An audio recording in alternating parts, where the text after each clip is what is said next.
manufacturers and make this stock available to the vendors and also the retailers that purchase from them, right? So we help like supply digitize the supply chain end to end from the manufacturer to the wholesalers and then to the retailers, and then retailers can serve the final consumers that way.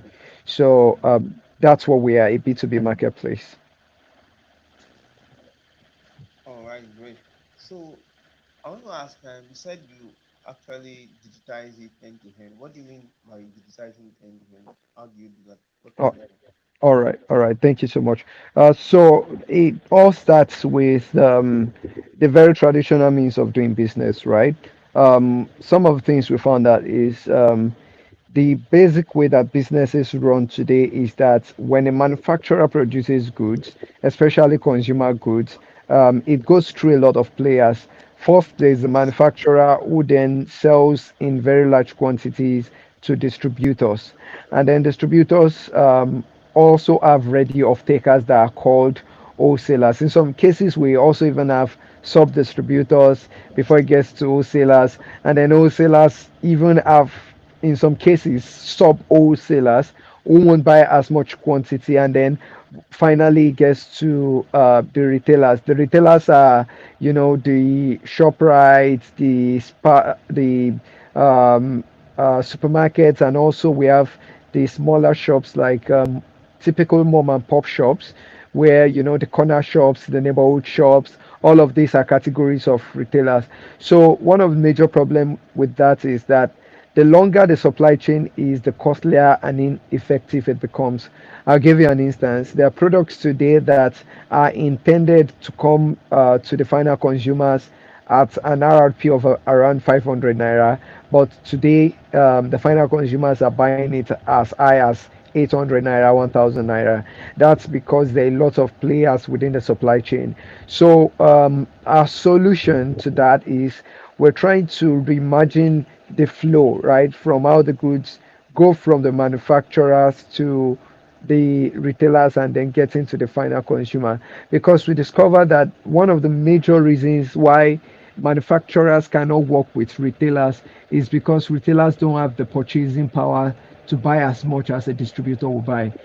Take for instance, a typical distributor will buy goods worth hundreds of millions, or even let's say some tens of millions, but a typical retailer cannot even buy that, especially for the fact that our means of doing business in Nigeria is still very traditional. It's still very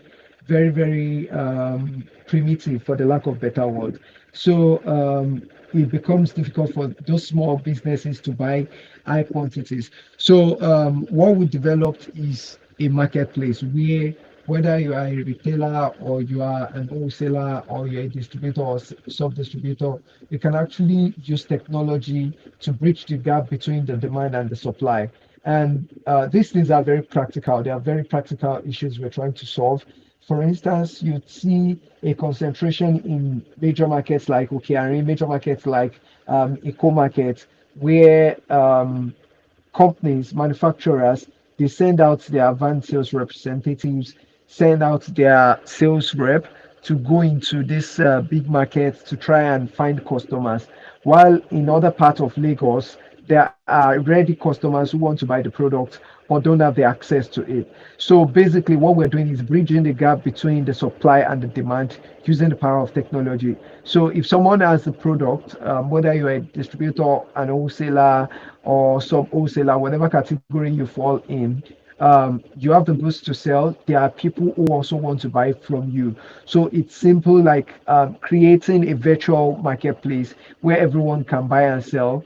The difference is that they don't even a retailer or a typical customer now who wants to buy it to resell. They don't have to go from shop A to shop B to shop C to price product before they can buy, because they can see all the vendors on the platform and choose who has the lowest prices to buy from them, and then to even compare delivery prices and things like that.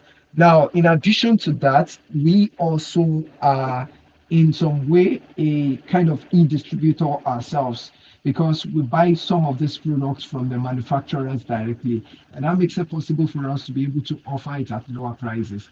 So because we have a working relationship with businesses like Flour Mills of Nigeria, that's the makers of Golden Penny Foods, including spaghetti, um, cereals, um, breakfast and cereals products, things like that. We have relationship with Seaway Foods, beverages, drinks and water.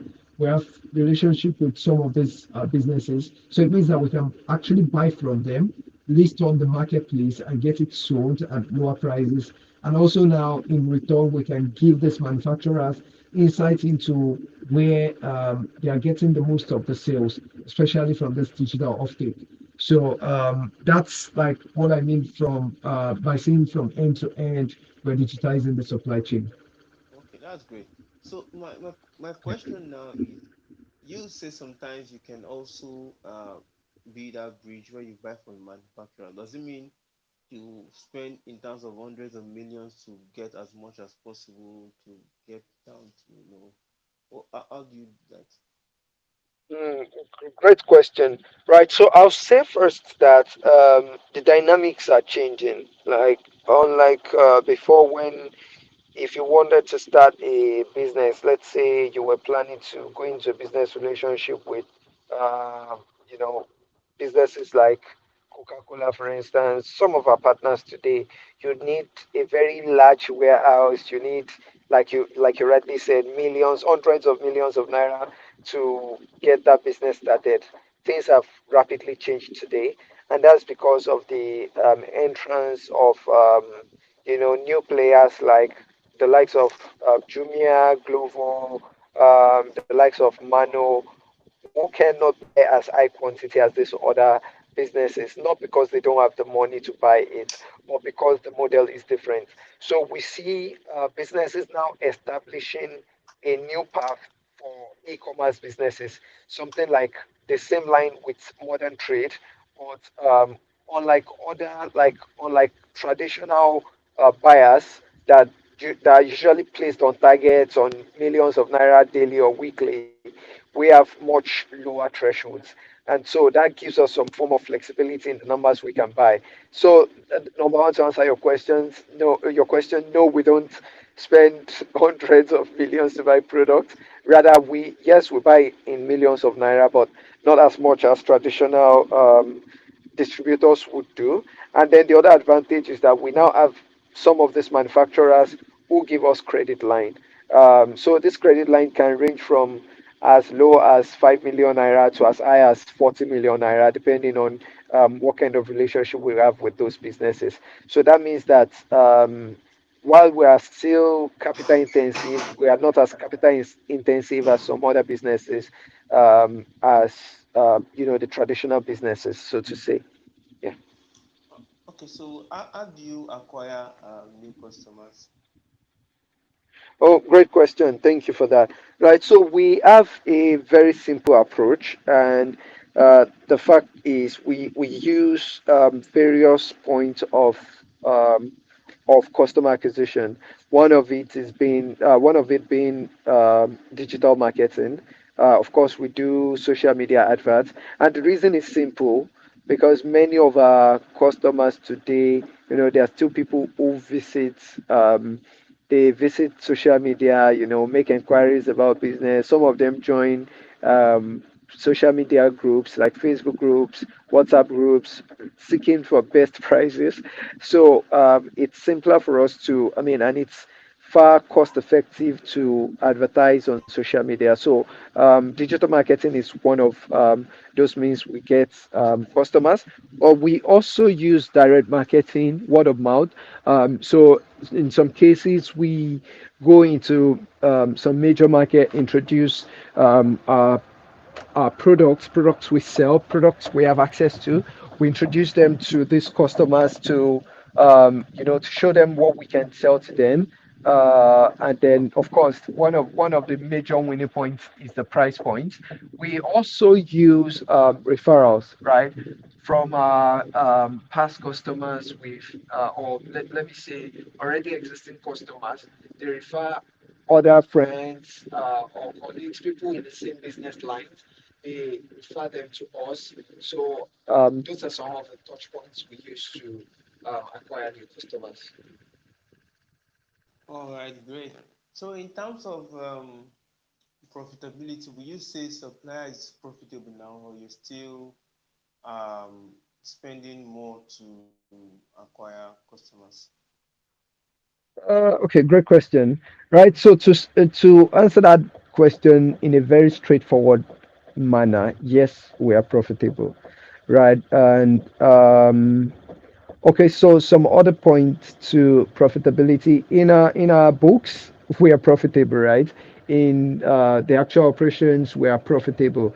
A lot of times we don't say this out there because, of course, it might sound strange, it might sound funny, but the truth is, as much as people imagine that businesses in the FMCG sectors they don't in the FMCG sector don't make a lot. You know, they can't even cater for their operation. Gone are the days. And some of the things that really helped us early in our operations is we understand what our unit economics look like, right?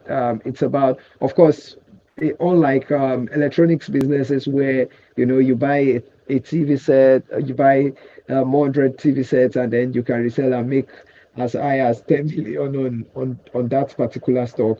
Our margins are very small. So, and when I say very small, in some cases it can be razor thin. But thanks to inflation, one way, because the inflation has been a very big help to our business, and this is about saying whether you like it or not, because the pace at which FMCG products move these days, it's before you blink, products are gone. I mean, we've had cases where a full truckload of products is exhausted in a week, right? And that means that offtake can really be high, and that kind of rapidly doing business means that you need to, of course, you need more capital, but then right now we're profitable. We're profitable to be direct about your question.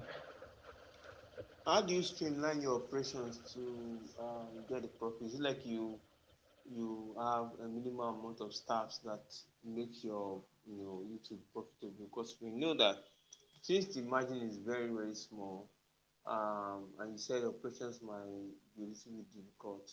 So how do you do yours to make it very effective? Okay, great question. So, right now on the team, we are 12. We're 12 on the team, and we've been trying to travel as lean as possible, right?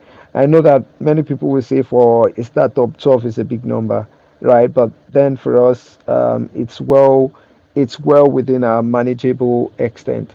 And the reason being that some of the people that we work with, some of the people who are like our staff. Some are volunteers. We have volunteers on the team. We have people who are paid only stipend, and that's because there needs to be stability in the product, in the profitability. Right now, we're only managing with about 500 500 customers, and that number could be bigger. So and we are lucky enough, we're fortunate to have people on the team who understand what the trajectory looks like. In the real sense, we're not incurring a lot on what would be like wages, salaries. That's not eating a lot into our profit. Also, we have some very good backing. For instance, we're not paying anything for cloud services right now. Our developments are done in-house, and we're currently using free credit from Microsoft Azure because we're a part of the Microsoft Startup Up. So basically, that gives us access. We're saving, hundreds of dollars, for monthly cloud server fees. So, that apart, we have some other major partnership that helps us to lower cost. Unlike other e-commerce or marketplace startups, we're not incurring cost on logistics. I mean, we incur How much? a little lower than most other businesses. And the reasons are simple, right?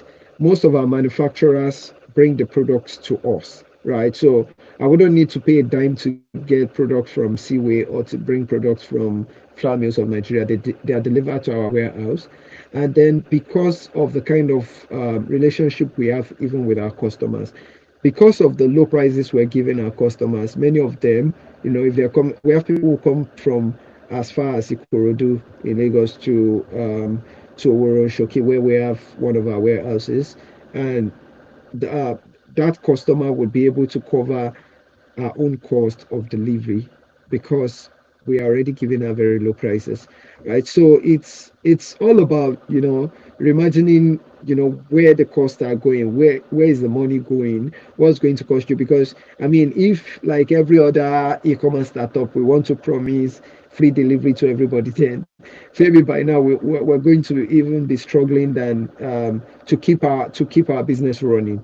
So because logistics costs are really high, logistic costs make a really high percentage of what many startups call their burn rate, right? So we've been able to optimize our operations, travel as lean as possible, and then cut off some unnecessary costs. That's impressive. Sincerely, that's impressive. So, Thank you. what we call the major challenges that you've seen, you experience in this sector, and what are your plans to scale up in the next couple of months now? All right, great question. Thank you so much for that. Right, so to start with, some of the challenges. The challenges are numerous, though, but I'll start from one. One of it is in a marketplace business, we often face this problem of product availability or price stability. And I know you'd agree with me because for us in Nigeria, we Yes, know we how do. the prices of Yeah, things are moving. Yeah, so yeah, yeah, yeah. So the it's almost like the market is very volatile. After a period like November, December, I mean, we know how some products jumped from 1 naira to 3 naira, in a twinkle of an eye. So that one is a major problem we're facing, and we're not just facing that because okay, because we're an e-commerce business, we're also facing it because we're a marketplace business. In a marketplace, you need to cater for your own product and also cater for other vendors' products. So we've seen people who would have listed products and then a customer comes along, buys the product, and then the vendor says, sorry, that price you bought is the old price, or sorry, the product is no longer available. And then it becomes a problem. You need to try to manage the customer because at the end of the day, they believe that they are buying, just from suppliers. Some don't even care whether the vendor is not you, whether. So that's one of the challenges. I think another challenge that we widely face is that of logistics, right? Even though we're saying that, made, we've done our best to reduce the cost of logistics, still there's some things that you can't control. And that includes cases where you're trying to get a delivery done, but then your partner isn't showing up because right now we don't have our own fleet and we're not let me say we're not ready taking yet more direction. to have fleet of yes to have fleet of vehicles or fleet of um, you know you know fleet of vehicles generally that would take our logistics, right? So that's a bit of challenge still. And also to think about what we plan to do to scale up. Well, I might not be saying everything, but I'll just put out some pointers. One of the things we've started doing is to keep innovating for everyone, right? Because we understand that as much as our primary customers are like retailers, wholesalers, there is more value that we can provide to manufacturers themselves. So, and we've actually begun to do things like that since last year. seeing how we can give some more value to these manufacturers. We've had we've had series of user research, speaking to some of the CEOs of these manufacturing companies to try and understand what their pain points are, especially with managing distributors. So today there's something they call DMS, distributor management systems. We've reimagined something. We're currently building some products around that line.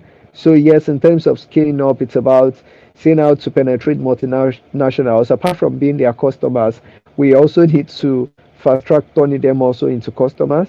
And then for us, in the long run, what's most important for us is to keep the business sustained, ensure that right we can pay our bills, remain profitable, and then of course in the near future expand to other regions. I mean, we've had several calls from Ogun State, which is like the nearest to Lagos State, people trying to do business with us, and yeah, quite a bit we've been able to run some business, across the border, across Ogun State and Lagos State border. But then that expansion hasn't gotten that far yet. So we're looking to also scale, and then making that possible. It means that we need to be establishing some more business relationships. Partnership a lot. We leverage partnerships a lot, and so we're going to keep doing that, partnering with some more businesses, especially those who are aligned with the kind of vision we have, and then use that to keep scaling in real time. Yeah. Oh, that's great. So are you thinking of raising funds anytime soon? Hmm, that's a very big question. Yeah. So raising funds, well,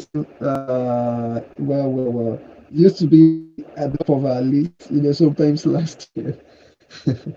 Well, okay. Yeah, yeah, we are planning to raise funds. As a matter of fact, we got we got some plans in place last year, and we believe that we're actually ready for fundraising. And then I think that it's most likely going to happen this year. We are believing that before the end of this year, we can close our proceeds, and then keep going from that space. Yeah. So yes, of course, we're planning to raise funds. Yeah, in the very near future. Yeah. Thanks. And that would be for expansion, right? Or for core technology? The plans are actually very clear. We have four major aspects that we're going to be investing heavily on. And the first is new product development. Like I said to you, we're constantly innovating, thinking of ways that we can build our business to appeal to more corporate bodies, multinational businesses, manufacturers who have already established their own presence not only in Nigeria but across the world, and that can also help our expansion quickly. So product development is like one of the biggest things on our mind. But also, I like one of the questions you asked about scaling. We're also planning to scale into other states, other parts of Nigeria. So, of course, another thing that we're going to be doing is expanding our staff base.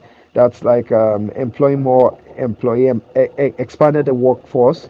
And another thing is, I said four. So the first is new product development.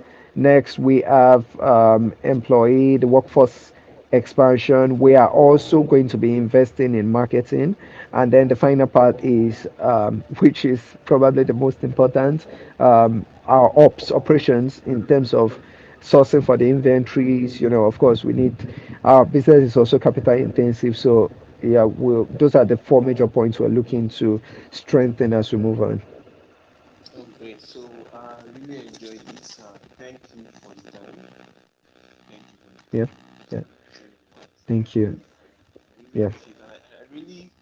And I really wish the very best for supplier. I know this is quite innovative and will still be very challenging along the way, but I believe my best ways everything is going to be successful.